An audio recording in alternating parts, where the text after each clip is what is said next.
Reading the Market with DABS Data in KettleiQ.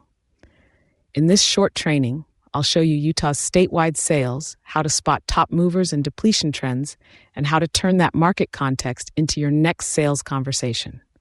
Let's take a look. You'll find this under Sales UT Market Intel from your dashboard. This dashboard shows you Utah market sales from DABS, the state's Department of Alcoholic Beverage Services, across the whole category, not just your own products. Use it to see how the broader beer, wine, and spirits market is moving in the state. Scan the top movers to see which products or brands are gaining or losing share. Look at depletion trends, how fast product is actually selling through, not just what's shipped.